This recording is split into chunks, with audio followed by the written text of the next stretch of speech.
आजकल दो विषय और उठाए जाते हैं जब सीए का विषय आता है कि एक तो ये संविधान की भावना के अनुरूप नहीं है, दूसरा भारतीय संस्कृति की भावना के अनुरूप नहीं है।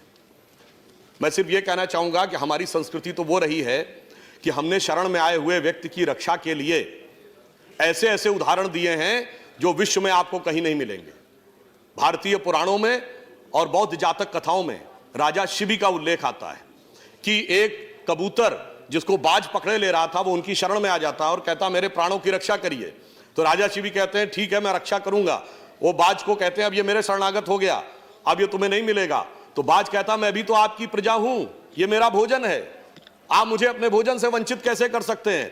तो राजा शिबी कहते हैं हाँ ये भी ठीक है, तो अब मैं इसको शरणागत को नहीं छोड़ूंगा, परंतु यदि तुम्हें भोजन चाहिए तो अपने शरीर से उतना ही मांस निकालने को तैयार हो। और चूंकि भगवान उनकी परीक्षा ले रहे थे, ऐसा मान्यता है पुराणों में और जातक कथाओं में कि वो बढ़ता चला गया उसका वेट, और आखिर में राजा शिवी पूरे पलड़े में बैठ गए। और तब भगवान ने प्रकट होकर कहा तुमने शरणागत की रक्षा का पूरा दायित्व निभाया, हम तुम्हारा सम्मान करते हैं।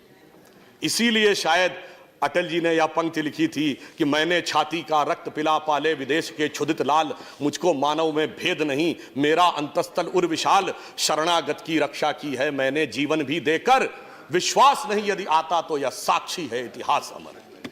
अब कहा जाएगा साहब आप शरणागत को दे रहे हैं तो सबको क्यों नहीं दे रहे हैं। तो भारतीय संस्कृति में यदि राजा शिवी के कबूतर की कथा है तो तक्षक नाग की भी कथा है। राजा परीक्षित को श्राप मिला था तो यह था कि कोई सांप आकर उनको मारेगा, उन्होंने पूरी व्यवस्था कर ली थी।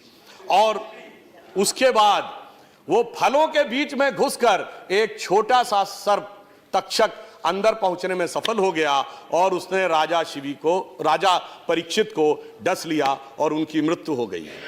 अब इस बात से सबक लेकर उनके पुत्र राजा जन्मेजय ने एक ऐसा यज्ञ किया था जिसमें सारे के सारे नाग आकर भस्म होने लगे थे। इसलिए मैं कहना चाहता हूं दूध भी पिलाते हैं परंपरा हमारी मित्र, किंतु नाग यज्ञ का विधान नहीं भूले। तो हम घुसपैठिए और शरणागत दोनों का नीर छीर विवेक की क्षमता हमें भारतीय संस्कृति परंपरा भी देती है।